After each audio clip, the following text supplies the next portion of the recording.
আমি তো আপনার চিনি স্যার, আমি আপনার অনেক বড় ফ্যান স্যার। স্যার আপনি তো ভাইরাল স্যার। হুম, আপনার রেস্টুরেন্টও তো ভাইরাল। জি স্যার, আমার রেস্টুরেন্টে অনেক সুনাম আছে। সুনাম? জি স্যার। তা আমি তো যেটুকু শুনছি সেটা পুরোটাই দুর্নাম। হ্যাঁ, আপনার কি ধারণা আমি এখানে কেন আসছি? আপনার বিরুদ্ধে সুনির্দিষ্ট অভিযোগ আছে। আপনার এই রেস্টুরেন্টের আশেপাশে 5টা স্বনামধন্য স্কুল কলেজ আছে এবং সেই স্কুল কলেজের শিক্ষার্থীরা ক্লাস ফাঁকি দিয়ে আপনার রেস্টুরেন্টে এসে গল্প করে এবং আড্ডা দেয়, যেটার পুরোটা প্রশ্রয় দেন আপনি। প্রাইভেট রুম আছে? জি স্যার আছে স্যার। দিবে লাগবে স্যার?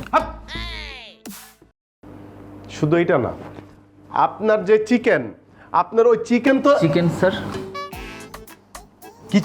কিচেনের ভিতর যে চিকেন আছে আপনি বলে মরা মুরগি খাওয়ার মানুষের। ওইটাই শোনেন, আপনার বিরুদ্ধে যে অভিযোগ আছে তা যদি আমরা একটা পুঙ্খানু তালিকা করি, তাহলে তো ভাই আপনি কোনোদিন আর আলো বাতাসের মুখ দেখবেন না। আপনার সারাটা জীবন কাটবে জেলখানায়। হ্যাঁ, এবং কত কোটি টাকা যে আপনার জরিমানা হবে সেটাও আমি হিসাব করে শেষ করতে পারবো না।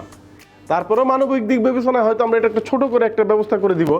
কামরুল সাহেব, এক কাজ করেন, আপনি ওনার এই প্রতিষ্ঠানটা সিলগালা করে দেন আর ওনার বিরুদ্ধে 5 লাখ টাকার একটা জরিমানা করে দেন, 3 বছরের জেল দিয়ে দেন। স্যার স্যার স্যার ধরেন স্যার, আপনি যদি বন্ধ করে দেন স্যার। ধরেন মানে? আমি তো বন্ধ করে দিব, আবার ধরবো কি? বন্ধ করেন। জি স্যার স্যার। স্যার ধরেন আমার বউ বাচ্চা আছে। আরে আপনার বউ বাচ্চা আমি ধরবো কেন? আপনার বউ বাচ্চা, আপনি বাচ্চা জন্ম দিচ্ছেন, আমি তার ধরবো কেন? স্যার ধরেন আমি পথে বসে আরে যাবো। ধরাধরি বাদ দেন তো।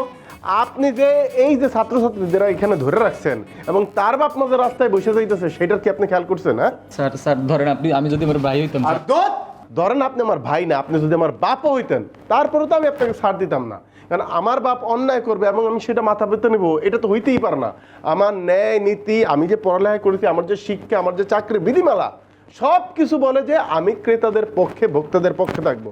অতএব আমি একজন ভোক্তা অধিকার কর্মকর্তা হয়ে তো আপনার এই অন্যায়কে সাড়া দিতে পারি না। আপনি যদি আজকে শাস্তির সম্মুখীন না হন তাহলে তো আপনি আরো বড় অন্যায় করবেন। কামরুল সাহেব, এই আপনি যে জায়গা ধরার কাজ ওই জায়গাতে ধরতেছেন না, আসেন ধরেন আসেন। দর্শক মন্ডলী, আপনারা দেখতে পাচ্ছেন আমাদের সামনে উপস্থিত আছেন সেই মানবতার ফেরিওয়ালা, আপনারা যারা বলেন যে দুর্নীতিমুক্ত বাংলাদেশের এবার কি বলে ফাটাকেষ্ট সেই মাসুদ স্যার।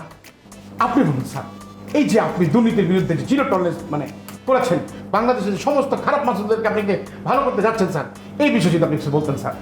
না, আসলে দেখেন, আমরা তো ব্যবসায়ীদের বিপক্ষে না, আমরা তাদেরকে সহযোগিতা করতে চাই, কিন্তু ব্যবসাটা করতে হবে আপনাকে নিয়মের মধ্যে থেকে। ধন্যবাদ স্যার। শুধু দর্শক, আপনারা দেখতে পাচ্ছেন আমরা কিন্তু আজকে জিরো টলারেন্সে মাসুদ সাহেবের সাথে এখানে আসছি। চ্যানেল 6-9 থেকে আপনাদেরকে স্বাগতম। চ্যানেল 69 থেকে আপনাদেরকে স্বাগতম। আসেন আমরা একটু সামনে ওদের চিকেনটা দেখে আসি। টাইফুন ফ্যাব্রিক কেয়ার, ফ্যাব্রিক কেয়ারের সুপার পাওয়ার।